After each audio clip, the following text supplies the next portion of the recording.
দর্শক সকলকে আমন্ত্রণ জানাচ্ছি আর-টিভির চিকিৎসা বিষয়ক নিয়মিত আয়োজন মেডিক্যাফে অনুষ্ঠানে পাওয়ার্ড বাই নেভিয়ান। আজকে আমরা আলোচনা করব হৃদরোগ নিয়ে। পুরো আলোচনায় আপনাদের সাথে আছি আমি আইরিনা হারিভা এবং আমার সাথে স্টুডিওতে উপস্থিত আছেন একজন বিশেষজ্ঞ চিকিৎসক ডাক্তার অলোক কুমার মণ্ডল, হৃদরোগ ও মেডিসিন বিশেষজ্ঞ, সহকারী অধ্যাপক, খুলনা বিশেষায়িত হাসপাতাল, খুলনা। স্যার, আপনাকে স্বাগতম আমাদের আজকের আয়োজনে। ধন্যবাদ ইভা, দর্শকদের স্বাগতম। স্যার, আজকে আমরা আলোচনা করব উচ্চ রক্তচাপ নিয়ে।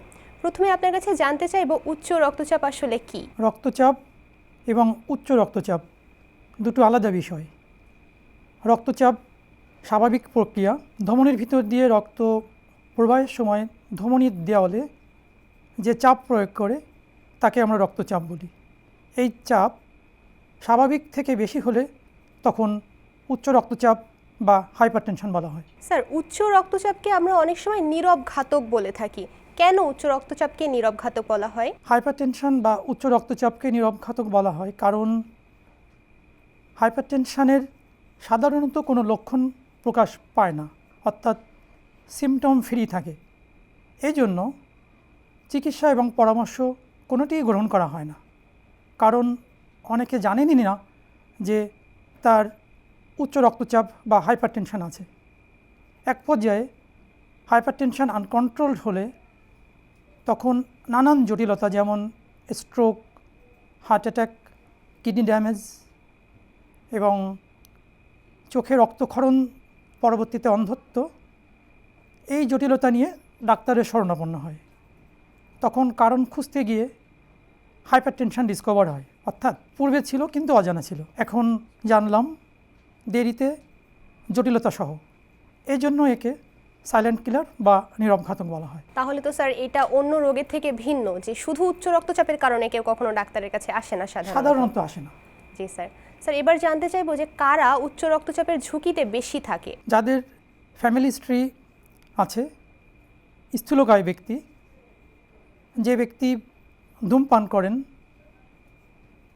অধিক লবণ সেবন করেন, অতিরিক্ত পরিমাণ অ্যালকোহল পান করেন, মেন্টালি স্ট্রেসফুল পারসন, যে ব্যক্তি অনেকক্ষণ বসে বসে কাজ করেন, lack of exercise, diabetes, high cholesterol, এই ধরনের রিস্ক ফ্যাক্টর যাদের ভিতর বিদ্যমান তাদের হাইপারটেনশনের ঝুঁকি বেশি। স্যার, যাদের ঝুঁকিতে আছে তারা যদি সঠিক সময় চিকিৎসা না নেয় সেক্ষেত্রে কি কি জটিলতা পরবর্তীতে বাড়তে পারে? আমাদের শরীরে আর্টেরিয়াল সিস্টেম, অর্থাৎ ধমনীতন্ত্রকে আমরা লাইফলাইন বলি, কারণ এই আর্টেরিয়াল সিস্টেম শরীরের প্রতিটি কোষে রক্ত সরবরাহ করে। ক্রমাগত উচ্চ চাপের ফলে এই ধমনীর দেয়াল ক্ষতিগ্রস্ত হয় এবং আক্রান্ত স্থানে রক্তকণিকা, কোলেস্ট্রল জমে এক ধরনের প্লাক তৈরি করে।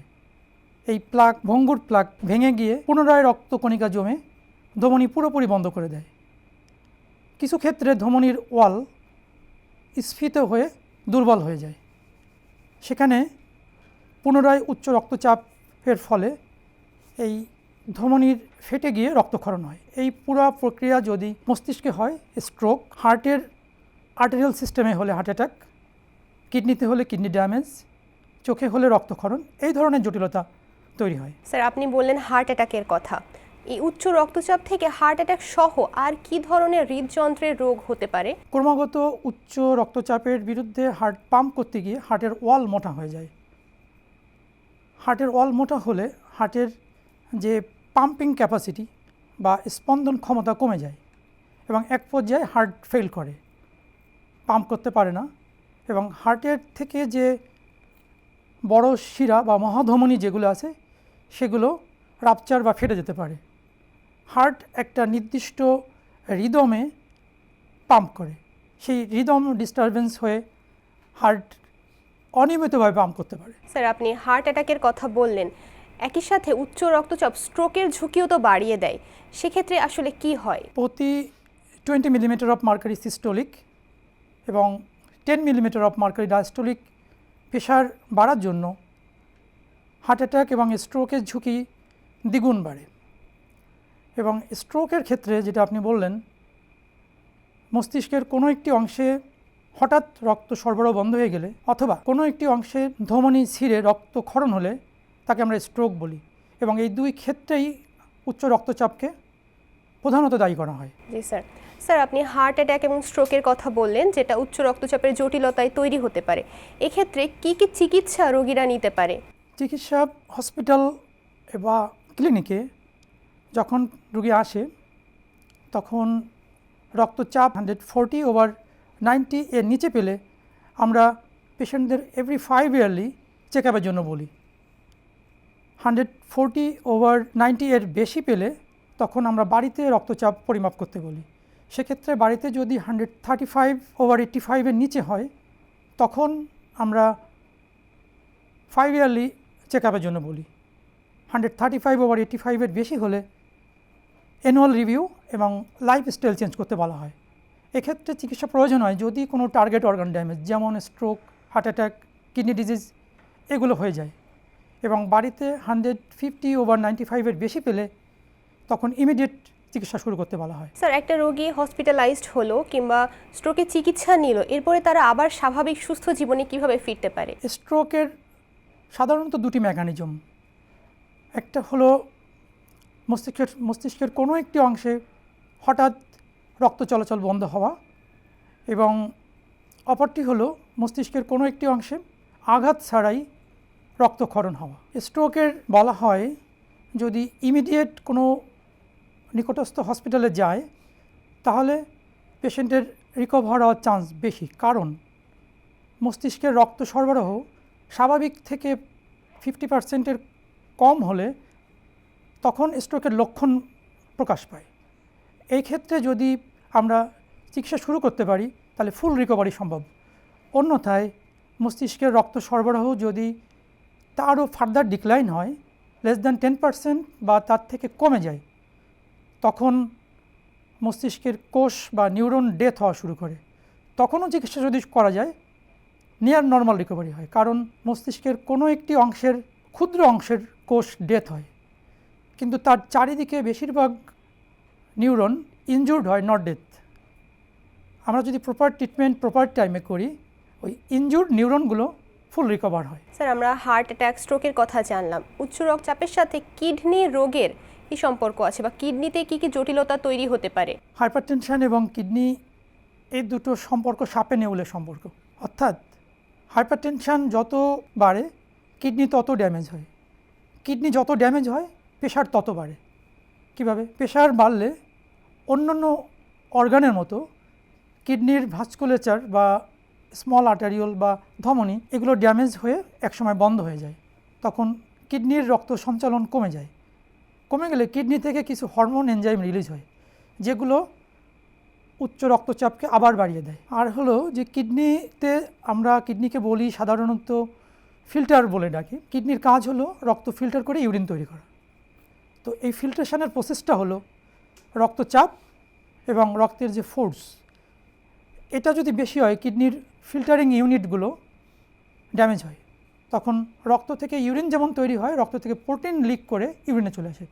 এটা কিডনি ড্যামেজের একটা অন্যতম ইন্ডিকেটর। স্যার, তাহলে তো আমরা দেখলাম যে উচ্চ রক্তচাপ এবং কিডনির যে জটিলতা সেটা একটা লুপের মতন, একটা আরেকটাকে বাড়িয়ে দিচ্ছে। রাইট। স্যার, এখন উচ্চ রক্তচাপের রোগীরা যারা আছে তারা কি সারা জীবনই ওষুধ চালিয়ে যাবে, নাকি নিয়ন্ত্রণে রেখেই সুস্থ থাকা সম্ভব? যদি জীবন যাপনের পরিবর্তন আনা হয় তাহলে যাদের borderline hypertension, pre hypertension, high normal hypertension তাদের হয়তো কোনো ওষুধই লাগে না, এবং যাদের এস্টাবলিশড হাইপারটেনশন তাদের ওষুধের মাত্রা এবং সংখ্যা দুটোই কমে। তবে হাইপারটেনশনের ওষুধ সাধারণত লাইফ টাইম গ্রহণ করতে হয় যারা একবার গ্রহণ করেন। স্যার, এবার একটু জানতে চাইবো যে কোনো বিশেষ ক্ষেত্র যেমন প্রেগনেন্সিতে যদি হাইপারটেনশন দেখা যায় সেক্ষেত্রে করণীয় কি, বা প্রেগনেন্সিও কি একটা রিস্ক ফ্যাক্টর কি না হাইপারটেনশনের জন্য? সবার ক্ষেত্রে প্রেগনেন্সিতে হাইপারটেনশন হয় না, তো কিছু কিছু প্রেগনেন্সিতে হাইপারটেনশন হয় যেটা প্রেগনেন্সি টার্মিনেট হয়ে গেলে প্রেগনেন্সি আবার হাইপারটেনশন আবার নর্মালে চলে আসে। আবার কিছু কিছু ক্ষেত্রে আগে হাইপারটেনশন ছিল না, গর্ভাবস্থায় প্রথম ধরা পড়লো, কিন্তু সে হাইপারটেনশনটা আবার সাস্টেইন করে আফটার চাইল্ড বার্থ। স্যার, আপনি জীবনযাত্রার পরিবর্তনের কথা বলেছেন। লাইফস্টাইল মডিফিকেশনের মাধ্যমে উচ্চ রক্তচাপ কতটা নিয়ন্ত্রণে রাখা যায় এবং কি কি মডিফিকেশন করলে আসলে উচ্চ রক্তচাপের ঝুঁকিটা এড়িয়ে চলা সম্ভব? প্রথমে ধূমপান বন্ধ করতে হবে, ওজন সঠিক জায়গায় আনতে হবে। সেটা খুব সহজভাবে আমরা আনতে পারি। যেমন আমাদের হাইট কিন্তু উচ্চতা যার যার এটা একটা স্ট্যান্ডার্ড হাইট, সেটা যদি আমরা ইঞ্চিতে ক্যালকুলেট করি, যেমন অনেকের 60 ইঞ্চ, 65 ইঞ্চ, কারো 70 ইঞ্চি, যার যত ইঞ্চি হাইট তার তত কেজি ওয়েট রাখতে হবে। এটা একটা স্ট্যান্ডার্ড পরিমাপ। 60 ইঞ্চির জন্য 60 কেজি। তো এই ওজন যদি আমরা মেনটেন করি, ধূমপান ত্যাগ করি, লবণ কম খাই, অ্যালকোহল গ্রহণ না করি, প্রতিদিন অন্তত 20 মিনিটের অধিক ব্যায়াম করি, সপ্তাহে 3 দিন, যারা এক নাগাড়ে বসে কাজ করেন তারা কাজের ফাঁকে ফাঁকে একটু ব্রেক নিয়ে হাঁটাচলা করেন, মেন্টাল স্ট্রেস যদি আমরা কমে ফেলতে পারি, অন্য অন্য রিস্ক ফ্যাক্টর যেমন কোলেস্ট্রল, ডায়াবেটিস, এগুলোকে নিয়ন্ত্রণে আনতে পারি, তাহলে হাইপারটেনশনের রিস্ক অর্ধেকে কমে আসে। স্যার, আপনার সাথে আলোচনা করে আমরা অনেক গুরুত্বপূর্ণ তথ্য জানলাম এবং নিশ্চয়ই আমাদের দর্শকরা উপকৃত হবেন। তবে সময় হয়েছে ছোট্ট একটা বিরতি নেওয়ার। দর্শক, আপনারা দেখছেন RTVর চিকিৎসা বিষয়ক নিয়মিত আয়োজন মেডিক্যাফে, পাওয়ার্ড বাই নেভিয়ান। একটা ছোট্ট বিরতি নিচ্ছি, সাথেই থাকুন।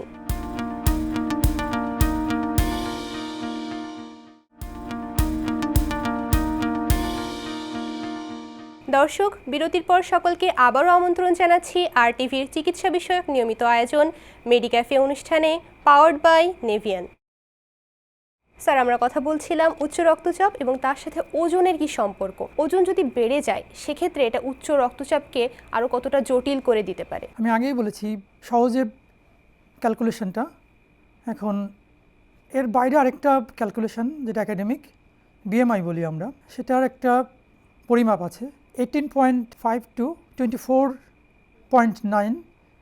এর ভিতর যদি আমরা BMI রাখতে পারি, এটা সম্পর্কটা হচ্ছে আপনার হাইট এবং ওয়েটের সাথে, তাহলে এটা নর্মাল ধরি। 25 থেকে 29.9 হলে এটা ওভারওয়েট, 30 to 39.9 হলে ওবেসিটি, অ্যান্ড 40-র উপরে যদি কারো চলে যায় তাহলে এটাকে আমরা মরবিড অবেস বলি।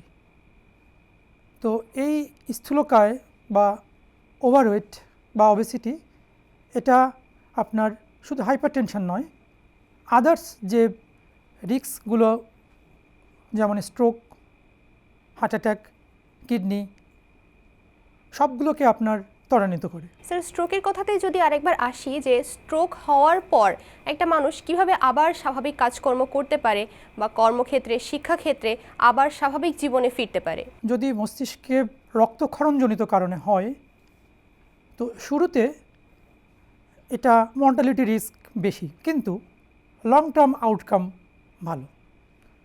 যদি মস্তিষ্কে রক্ত সরবরাহ বিঘ্নের কারণে হয় তাহলে initially mortality com, but long term disability অর্থাৎ পক্ষাঘাতগ্রস্ত বা প্যারালাইসিসের সম্ভাবনা বেশি। কিভাবে? রক্তক্ষরণ হলে রক্ত একসময় ক্লট বা জমে যায়। সাধারণত কোনো নিউরন বা মস্তিষ্কের কোষ ডেথ হয় না, বা হলেও সামান্য। তো ওই ক্লট আপনার মস্তিষ্কের নির্দিষ্ট বা কিছু স্থানে চাপ প্রয়োগ করে, ফলে নিউরনগুলো সাময়িকভাবে নন ফাংশনিং হয়ে যায়। আমরা যদি ইমিডিয়েটলি প্রপার ট্রিটমেন্ট করি তাহলে, বা কোনো ইন্টারভেনশন করি, এই ক্লট রিমুভ করা সম্ভব, অথবা এই ক্লটগুলো একসময় রিজলভ হয়ে যায়। তখন মস্তিষ্কের যে প্রেশারটা সেটা রিলিফ হয় এবং নিউরনগুলো পুনরায় ফাংশনিং হয়। যদি আপনার সাপ্লাই লাইন বা লাইফ লাইন যেটা বললাম, ধমনী বন্ধ হয়ে যায়, তাহলে কিছু নিউরন ডেথ হয়, বাট সারাউন্ডিং নিউরনগুলো ইনজুর্ড থাকে। এখানেও ট্রিটমেন্ট শুরু করলে ইনজুর্ড নিউরনগুলো রিকভার হচ্ছে, আর ডেথ নিউরন সেটা রিজেনারেট করে না, তার জন্য আপনার কিছু আপনার পক্ষাঘাতগ্রস্ত বা প্যারালাইসিস থেকে যায়, সেটা আপনার রিহ্যাবিলিটেশন বা ফিজিওথেরাপি করে রিকভার করা সম্ভব। অর্থাৎ দেখা যাচ্ছে আপনার নিউরন ডেথের জন্য মৃত্যুর ঝুঁকি কম, রাদার মস্তিষ্কে প্রেশার বৃদ্ধির জন্য মৃত্যুর ঝুঁকি বেশি। স্যার এবার একটু জানতে চাইবো যে কোনো উচ্চ রক্তচাপের রোগী যদি হঠাৎ করে জ্ঞান হারিয়ে ফেলে সেক্ষেত্রে প্রাথমিক চিকিৎসা হিসেবে হসপিটালে নেওয়ার আগে কি ট্রিটমেন্ট বা কি ধরনের পদক্ষেপ নেওয়া যেতে পারে? ব্লাড প্রেশারের কারণে যদি হঠাৎ পড়ে যায় তাহলে আমরা এটা স্ট্রোকের লক্ষণ হিসেবেই চিন্তা করতে পারি। প্রাথমিকভাবে কিছুই করতে না পারলেও একটা নর্মাল স্যালাইন, যেটা সবখানে অ্যাভেলেবেল, একটা নর্মাল স্যালাইন খুবই অল্প মাত্রায় 10 ড্রপ পার মিনিট একটা চ্যানেল ওপেন করে আমরা নিকটস্থ স্বাস্থ্যকেন্দ্রে প্রেরণ করতে পারি। স্যার হাইপারটেনশন বা উচ্চ রক্তচাপের রোগীদের অনেক সময় যদি বুকে ব্যথা অনুভব হয় তার ভাবে যে হার্ট অ্যাটাক হয়েছে, সব বুকে ব্যথাই কি আসলে হার্ট অ্যাটাক? না, বুকে ব্যথা হলেই হার্ট অ্যাটাক নয়। সাধারণত অনেকগুলো কারণে বুকে ব্যথা হয়। হার্ট অ্যাটাকের যে বুকে ব্যথা তার একটা নির্দিষ্ট ধরন আছে। পুরো বুক জুড়ে বুক ব্যথা হবে, ব্যথাটা বাম দিকে অথবা চোয়ালের দিকে, পিছনের দিকে রেডিয়েট করতে পারে, পাশাপাশি ঘাম, বমি করতে পারে। আর নন কার্ডিয়াক চেস্ট পেইন যেগুলো, সেগুলো একটা নির্দিষ্ট পয়েন্টে হয়। অনেক সময় রোগীরা আঙুল দিয়ে দেখায়, সিঙ্গেল ফিঙ্গার দিয়ে দেখায় এখানে ব্যথা এখানে ব্যথা, বাট কার্ডিয়াক পেইনগুলো এটা পয়েন্টিং হয় না। সাধারণত রোগীরা বড় থাম দিয়ে দেখায় যে আমার ব্যথাটা এখানে। আমরা এটা দিয়ে প্রাথমিকভাবে বুঝতে পারি, রোগীর দর্শকবৃন্দ জানলো যে চেস্ট পেইন মানেই কার্ডিয়াক পেইন নয়, নন কার্ডিয়াক কারণেই বেশিরভাগ ক্ষেত্রে বুকে ব্যথা হয়। স্যার স্পেসিফিক কোন রোগীগুলো আপনারা পেয়ে থাকেন যে যারা কার্ডিয়াক অ্যাটাক নিয়ে আসে, কোন পর্যায়ের রোগীরা হসপিটালে আসে কার্ডিয়াক অ্যাটাক নিয়ে? যাদের আনকন্ট্রোলড বা অনিয়ন্ত্রিত উচ্চ রক্তচাপ, আনকন্ট্রোল ডায়াবেটিস, ডিসলিপিডেমিয়া, অর্থাৎ রক্তে কোলেস্ট্রল বেশি কিন্তু উনি জানে না, ফ্যামিলি হিস্ট্রি, হার্ট অ্যাটাক, এই ধরনের রিস্ক ফ্যাক্টর যাদের থাকে সাধারণত এরাই ডক্টরের কাছে বেশি আসে।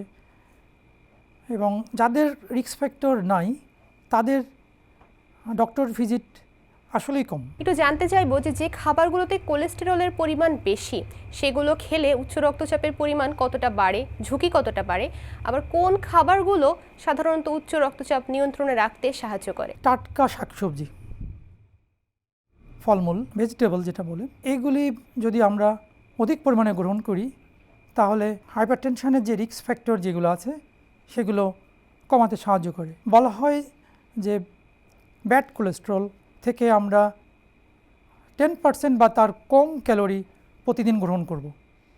ব্যাড কোলেস্ট্রল, রেড মিট, মাছের ফ্যাট, মাছের লেজ, মানে অ্যানিমাল সোর্সের যে খাবারগুলো আছে, অ্যানিমাল সোর্সের যেগুলো আছে সেগুলো আমরা লেস দ্যান 10% এনার্জি প্রতিদিন কনজাম্পশন করব। স্যার অ্যানিমাল সোর্স থেকে আমরা ফ্যাট যেমন পাই, প্লান্ট সোর্স থেকেও আমরা ফ্যাট পাই, যেমন সয়াবিন তেল, সরিষার তেল, এই ফ্যাটগুলো কি আমাদের জন্য ভালো কিনা শরীরের জন্য? আসলে কোনো ফ্যাটই ভালো না, সব ফ্যাটই খারাপ, যতটা কম নেওয়া যায়। এনার্জি আমরা বেশি নিব শাকসবজি, ফলমূল ইত্যাদি থেকে। স্যার আমরা উচ্চ রক্তচাপের ক্ষেত্রে বলেছি যে ওজন নিয়ন্ত্রণে রাখা জরুরি। ওজন নিয়ন্ত্রণে রাখতে যে বর্তমান সময়ে অনেকেই ক্রাশ ডায়েটিং বা বিভিন্ন রকম ডায়েটিং পদ্ধতি মেনে চলে, অনেকে একেবারেই কার্বোহাইড্রেট খায় না, এইগুলো কতটা নিরাপদ? কোনো একটা খাবার পুরোপুরি বাদ দিয়ে দেওয়া? এই ট্রেন্ডটা এখন একটু বেশি। ডায়েট করে কখনো ওয়েট নিয়ন্ত্রণ করা যায় না, আপনাকে খেয়েই ওয়েট নিয়ন্ত্রণ করতে হবে। আপনি সুষম খাবার খাচ্ছেন কিনা এটা গুরুত্বপূর্ণ, মিক্সড খাবার খাচ্ছেন কিনা এটা গুরুত্বপূর্ণ। কোনো খাবারকেই বর্জন করা যাবে না, আপনি কোনটা বেশি খাচ্ছেন কোনটা কম খাচ্ছেন এটা ইম্পর্টেন্ট। তার মানে না খেয়ে থাকার চেয়ে ভালো খাবার খাওয়াটা বেশি গুরুত্বপূর্ণ। জি স্যার, আমরা অনুষ্ঠানের প্রায় শেষ পর্যায়ে চলে এসেছি। এ পর্যায়ে আপনার যদি দর্শকদের প্রতি কোনো পরামর্শ থাকে উচ্চ রক্তচাপ নিয়ন্ত্রণে রাখার ব্যাপারে এবং যারা উচ্চ রক্তচাপের রোগী আছে তারা কিভাবে সুস্থ স্বাভাবিক জীবনযাপন করতে পারে? দর্শকদের উদ্দেশ্যে আমার বক্তব্য হচ্ছে, আপনি রক্তচাপকে নিয়ন্ত্রণ করুন, রক্তচাপ যেন আপনাকে নিয়ন্ত্রণ না করে। রক্তচাপকে আমরা নীরব ঘাতক বলছি। এই নীরব ঘাতক যদি আপনাকে নিয়ন্ত্রণ করে তাহলে সে কিন্তু আপনার মস্তিষ্ক, চোখ, হৃৎপিণ্ড এবং কিডনির নিয়ন্ত্রণ নিয়ে নেবে। তখন আপনার রক্তচাপের ঝুঁকি যেমন আছে এবং এই সব ইম্পর্ট্যান্ট অর্গানগুলো ক্ষতিগ্রস্ত হওয়ার সম্ভাবনা আছে। কাজেই নিজের জীবন শৃঙ্খলা ফিরে আনুন, রক্তচাপকে নিয়ন্ত্রণ করুন, রক্তচাপের হাতে আপনার জীবনকে সঁপে দিবেন না। ধন্যবাদ স্যার, আপনাকে অসংখ্য ধন্যবাদ আপনার ব্যস্ততম সময়ের মধ্য থেকে আমাদেরকে সময় দেওয়ার জন্য এবং আমাদেরকে এত গুরুত্বপূর্ণ তথ্য জানানোর জন্য। নিশ্চয়ই আমাদের দর্শক আপনার আলোচনা থেকে অনেক উপকৃত হবে। ধন্যবাদ স্যার। ধন্যবাদ ইভা। RTV দর্শকদেরকে ধন্যবাদ। দর্শক দেখছিলেন RTVর চিকিৎসা বিষয়ক নিয়মিত আয়োজন মেডিক্যাফে পাওয়ার্ড বাই নেভিয়ান। আজকের মতো বিদায় নিচ্ছি, দেখা হবে আগামী পর্বে। সে পর্যন্ত ভালো থাকুন, সুস্থ থাকুন, RTVর সঙ্গেই থাকুন।